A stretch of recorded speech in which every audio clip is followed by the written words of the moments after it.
Time now for the morning rush. We are learning new and alarming details about the man killed at an Albuquerque brewery. Cody Rathall was shot and killed over the weekend at Nexus Brewery by an off-duty FBI agent.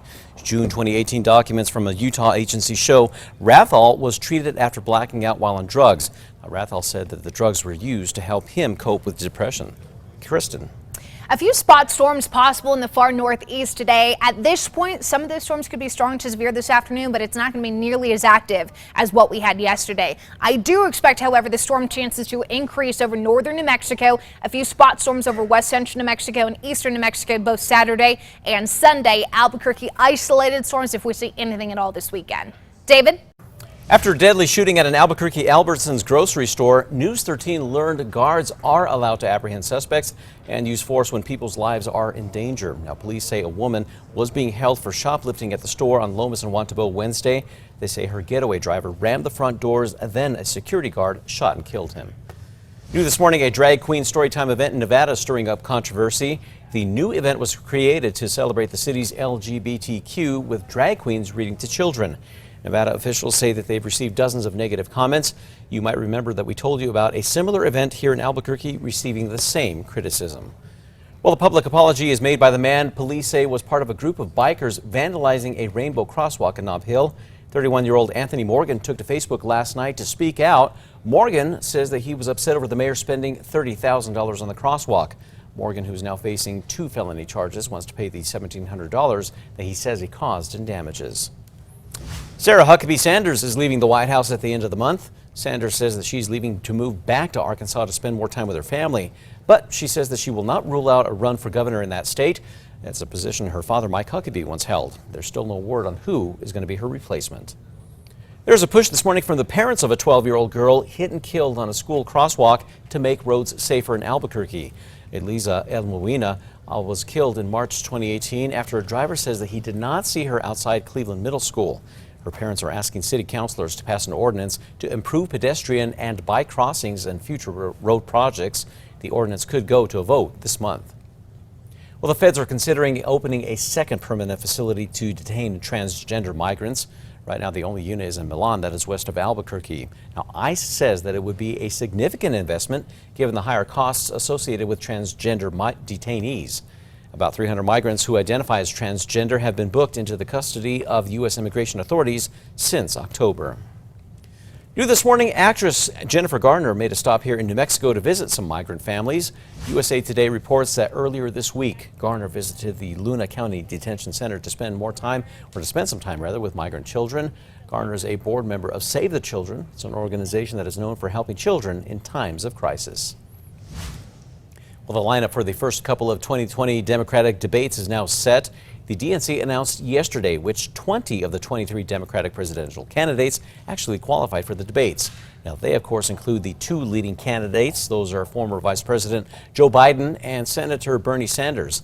They are set to take place at the end of the month in Miami. Kristen.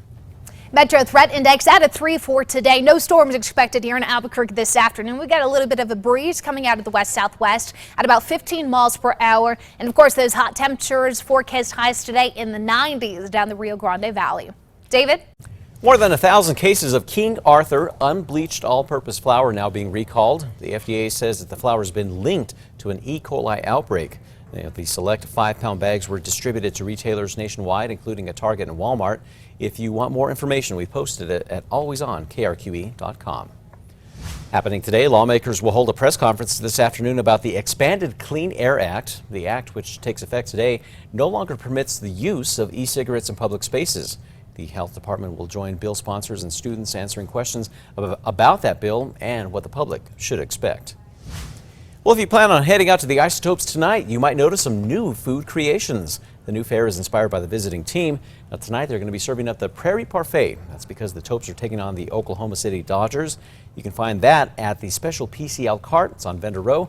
First pitch is set for 6:35. Looking ahead for you this weekend, you can take Dad out to Old Town for a special Father's Day concert. It's all part of the city's Summertime in Old Town concert series. Now, the event features local food trucks, a rock wall, face painters, and some live music. The free concert kicks off on Sunday at 1 p.m. We're just a day away from the official kickoff to the senior games. Nearly 14,000 athletes are here in Albuquerque to compete in the games. The mayor says that's the largest number ever in the history of the games, which means good business for the city. The athletes will compete in sports like bowling, swimming, and pickleball. It's all taking place at different venues around the city. Meanwhile, one of those gearing up to compete is Albuquerque's own city councilor, Brad Winter. When he's not in a council meeting, he's out perfecting his pole vaulting skills. Well, the 67-year-old has been competing in the sport since his early days at Highland High School. You can cheer on Winter when he competes on Sunday. Kristen. Time now for a check on your Friday morning commute. No major problems out there this morning. Quite a bit of construction, but no crashes or accidents to tell you about. And Big Eye looks good at this hour. We'll, of course, keep you updated if that changes. One dog at an Albuquerque Animal Welfare has been at that shelter longer than any of the others, but the shelter is now looking to change that. Trevor's 15 months old and arrived at the shelter last November. Volunteers worry the longer he sits there, the harder it's going to be for him to find a home. We have information on how you can meet Trevor on our website. That's at alwayson.krqe.com. We are taking you back 2 years ago on this day, June 14th. The Doghead Fire started in the Manzano Mountains, burned close to 18,000 acres there, cost about $10 million in damage. That was on this day 2 years ago. We're taking out to the 5 facts at number 5. Nearly 14,000 athletes are in town for the National Senior Games here in Albuquerque. The mayor says that's the largest number in history, which means good business for the city. The athletes will compete in sports like bowling, swimming, and pickleball at different venues all over the city. At number 4, the parents of a 12-year-old girl hit and killed on a school crosswalk make a plea to Albuquerque city councilors to make more city roads safer. Elisa Almoina was killed in March 2018 after her driver says he did not see the girl in a crosswalk outside Cleveland Middle School. Now, her parents are asking city council to consider pedestrian and bike improvements for future road projects. The ordinance could go to a full council vote this month. At number 3, looking at hot temperatures across the state today. Albuquerque in the 90s, mostly sunny skies. Spot storms near eastern New Mexico today. Northern and eastern New Mexico, looking at storm chances both Saturday and Sunday. Isolated storms here in the metro both days, if anything at all, with highs in the 80s. At number 2, new details this morning on the Utah veterinarian shot and killed at an Albuquerque brewery. Cody Rathall was shot and killed over the weekend at Nexus Brewery by an off-duty FBI agent. In June 2018, documents from a Utah agency show that Rathall was treated after blacking out while on drugs, this putting him at risk of losing his veterinary license. Rathall said the drugs were to help him cope with depression and anxiety. And at number 1, the motorcyclist who police say vandalized a rainbow crosswalk in Nob Hill took to Facebook to apologize. That has been viewed more than 11,000 times. Now, 31-year-old Anthony Morgan says he was upset over the mayor spending $30,000 on that crosswalk. He now faces 2 felony charges.